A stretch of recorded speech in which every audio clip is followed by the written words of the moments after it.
Hey, everybody. I have a friend to the show, Victoria Reynolds, back with us. So excited to talk about another topic and how to get through it. Welcome to the show. Thank you. I'm delighted to be here. Yes, so excited to have you again. You gave us so much great information last time, and we're actually, we're talking about a couple different topics. So let's start with family trauma. Family trauma is not a new thing.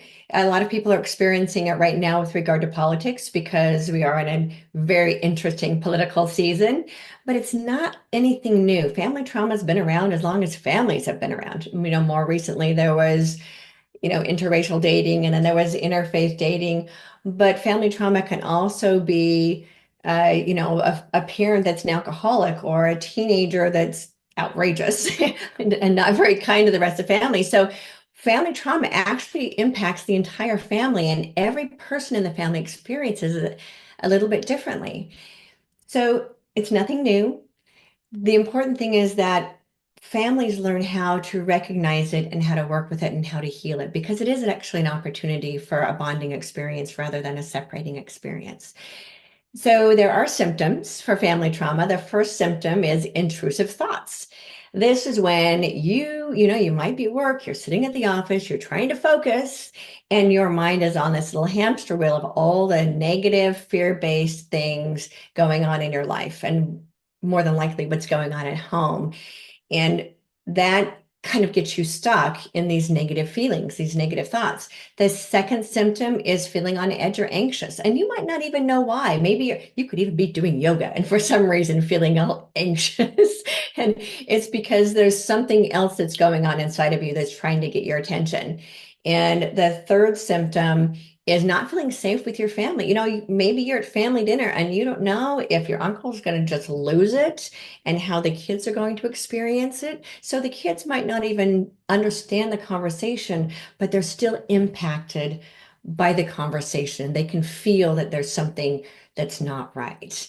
And so it's really, really important that we understand how this looks, because we can't heal something that we don't know about. So now that you know what the symptoms are, there are some tools to help you manage and reverse the trauma. The first tool is to acknowledge the symptoms, as I just mentioned. Once you acknowledge the symptoms and you recognize that there is something that's not quite right, then you can start to work on healing it. The second tool is to understand that all situations, all circumstances are actually opportunities for learning. And you can use this experience to make your family unit stronger and to bring everybody together, because it's something you're all working on together. The third tool is to validate their feelings. It's really important to let your family members know that it's okay that they feel the way they do. It's not their fault that they're scared. It's not their fault that they don't understand. And it's not their fault that somebody else chooses to make the choices that they make. So validating their feeling helps them feel safer within the family unit. And then the fourth tool is to find some support, find someone who can help you with this. It might be a family therapist, it might be a psychologist, or a trauma reversal specialist like me. I grew up in this polygamous doomsday cult, and trust me, I experienced plenty of family trauma. And then more recently, when I was getting divorced, I had to help my kids through their trauma. So I know, and I firmly believe that all trauma can lead to triumph. Wow, that is amazing advice. And like you say, you've lived through so much yourself. You really can speak about this, coming from a personal place. So Yeah. you mentioned, your kiddos and everything. Something else that you are an expert on is helping people set their kids up for success. Yes, and this also comes from my own experience of being a mom and watching. I took classes with. I'm a crazy class taker. I took lots of parenting classes because I didn't want to screw up my kids like I was. And so these are tips that I've picked up over the years to help your kids grow up to be more confident and more secure and more successful. And you can start when they're really young.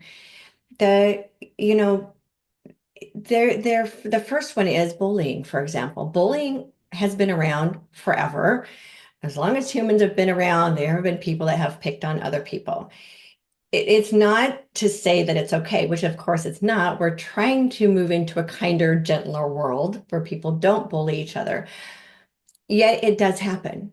And so it is possible because every experience is an opportunity for learning. It's possible to take that bullying and actually turn it into resilience. And I'll share a really quick story with you. My son, on his first day of middle school, he was in sixth grade, an eighth grader told him to go kill himself. And he came home and he was like, Mom, an eighth grader told me to kill myself. And I said, you know what? The one thing you're going to learn in middle school is resilience. And trust me, it will serve you for the rest of your life because there are always going to be mean people. But if you know how to hold that, be stretchable, be flexible, not take other people's opinions personally, it will make you a stronger person. The second tool is to cultivate their natural gifts.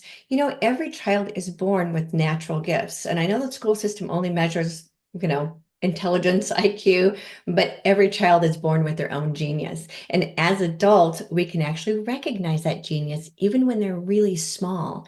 In my particular case, I noticed when my daughter was 2 that she was an artist, and now she's in an art school as a college student. So we can recognize those gifts and cultivate those gifts naturally instead of trying to force them to be who we want them to be. This helps them grow up more confident and more self-assured because they love what they do and they're being cultivated. The third one is to be okay with being different. You know, everyone's different. And so one of the things that I learned over the years is tell your kids, it's okay to just be who you are, and eventually you'll find other people who are like you. Don't change who you are to try to fit into somebody else's mold of who they think you should be. Be yourself and assist your kids in being confident and just naturally being who they are. The fourth one is growing into who they have the ability to be. So kids will go through different phases and try different things out. But we as adults just allow that to naturally flow rather than trying to force them to be this or to be that, or, oh, I recognize this and try to force them in that direction. Just be compassionate and loving and allow whatever that is to naturally flow. And they might just outgrow the phase. Lots of phases we go through. As adults, we can look back and go, wow, I went through so many phases. And just allow your kids to go through those phases without trying to push them or push judgment onto them. And the fifth one is discipline versus punishment. So a lot of parents don't understand the difference. The word discipline actually means to teach, and punishment is punishment. Punishment rarely actually teaches. A lot of times parents will punish their kids, and the kids have no idea what they did wrong. They just know they're being punished and that it hurts, and that actually hurts their self-esteem and their self-confidence.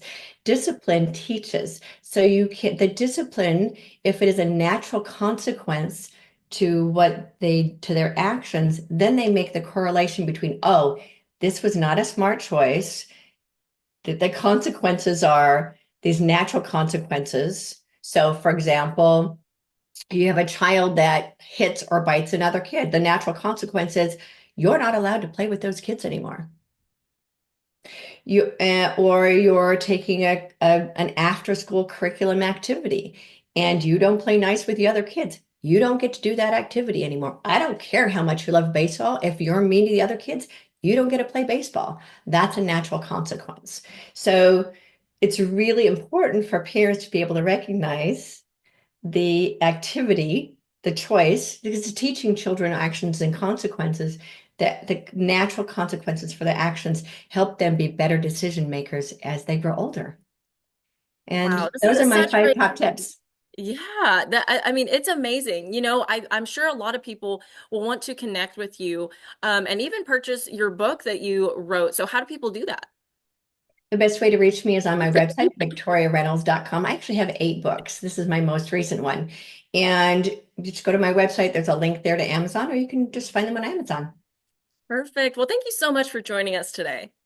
Oh, you're so welcome. It's a delight to be here, and I look forward to seeing you next time.